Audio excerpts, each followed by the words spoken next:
When did he start shooting Mother-in-Law? When he's already editing The Birth? Yes. So he's doing 2 He movies? started, as soon as he stopped the final footage on Birth, he began on The Mother-in-Law, which is it's about the second week in October, 1914. And he finished it by about New Year's Day, 1915. When did he start changing the script and putting the Rockefeller angle In the summer of 1915. Because he starts seeing that he wants to make a bigger film? How does that come about? How did he even come up with Mother-in-Law and then start changing it? He's got one storyline. Well, he made The Birth was such a great success, and The Mother-in-Law was a very simple film. And he had seen Cabiria, which is a big Italian epic, as you know, and before that, Quo Vadis, and he wanted to do a big film that would show that he's better than the Italians. The Italians had the real prestige at the time. These were 2.5-hour movies that came out with a full orchestra, a lot of publicity, big sets, lots of people. He could do better. He did.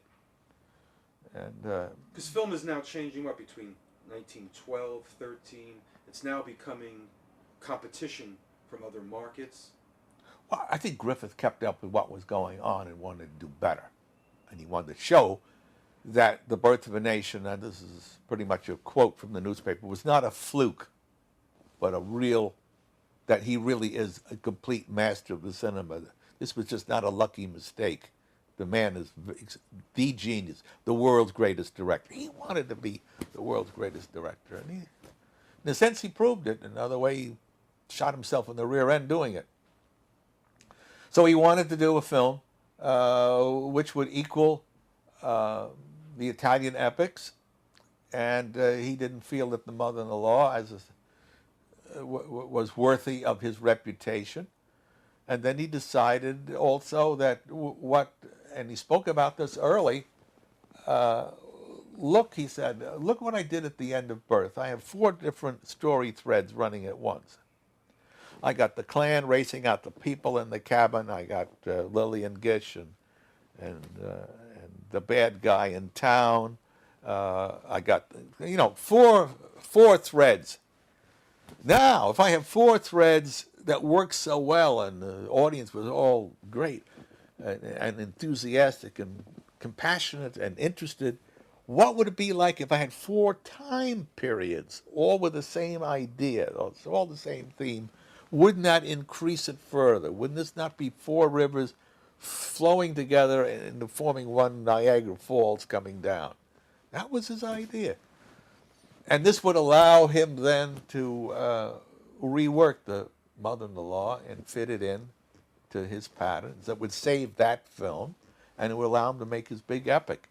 Bad idea, ultimately. He should have made this big Babylon film all by itself and given it a decent story instead of that kind of mess that he's got there.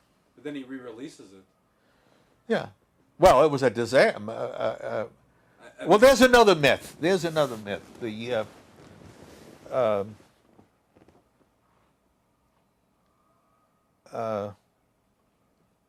Intolerance had an audience and had a big audience. It took in $1.5 million. This is from his reports. It cost more than $1,500,000 for people to have seen it. That was the problem. But it wasn't that it died, it disappeared. People paid to see it, but it cost him more to show the film than he was getting back at the box office. That's what happened. But it wasn't that people were curious, but I don't think they came back again. One viewing was enough. It was not like in Birth of a Nation, this is so great, I want to see it again, and I want to bring you, Papa, and Wifey along, and my children to see this also. It really is fantastic. You didn't really get that feeling. And I think the mistake was not only intercutting the 4 stories, but that the 4 stories were the other 3, or at least 2 of them, were not very good stories. And he needlessly confused it. But it is frustrating when you cut from one story to another. An audience at the time would make an audible groan. So that instead of all the climaxes of the four stories helping each other, they spoiled it.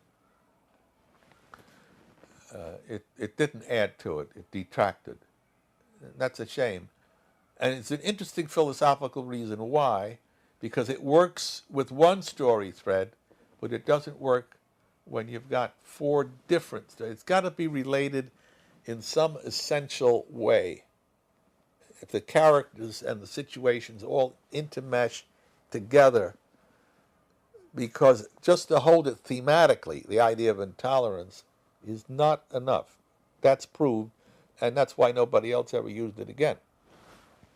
He didn't make Intolerance to say, I'm sorry for the birth of a nation. Oh, no. No, he made it out of anger. I want to show you that you darn intolerant people are all over the place. And you are all uplifters, and you're all for this and that, and you're all lousy hypocrites besides.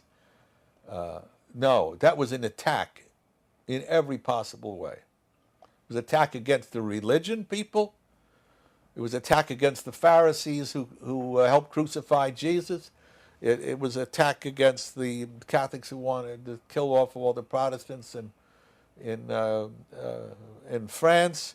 It was the intolerance of greedy capitalists cutting the wages of workers so that they can then donate funds in their foundations.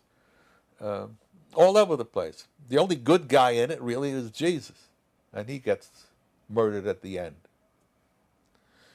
So, and Babylon was another image that did not at all fit in with how most people viewed Babylon. In the Bible, it's a terrible place. It deserves to be destroyed. God will smite it, says Jeremiah and Isaiah in those prophets saying that. And Griffith says what? Babylon's a pretty nice place. They're reasonable. They're allowing various religions to go on. They have a better view of sexuality than uptight America does. Jesus says, if you want to drink, fine, and not only that, I'm going to make you wine out of water. And as Griffith said, in that case, Christ would be the first, he would be arrested as a bootlegger, which is true. So no, he stuck his finger in the eye of a lot of people when he made Intolerance. That was not, by no means, a Victorian statement at all. This was an attack against almost all the baloney that went on. And it's very close to, what? No, go ahead. I mean, it was just an attack against all these people who trying to interfere with your life. I think in many ways he really was a civil libertarian. Mind your own business. If a woman wants to sell her body, that's her business. That's a one-on-one relationship. What does that have to do with you? Mind your business. If she wants to sell it and you want to buy it, fine. Who's being hurt? Everybody's being made happy. You don't have to do it.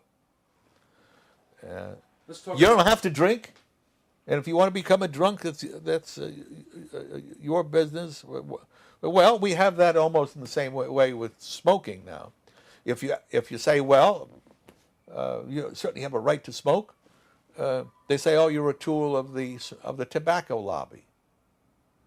I think you ought to be allowed to drink. I'm not the tool of the alcohol lobby either.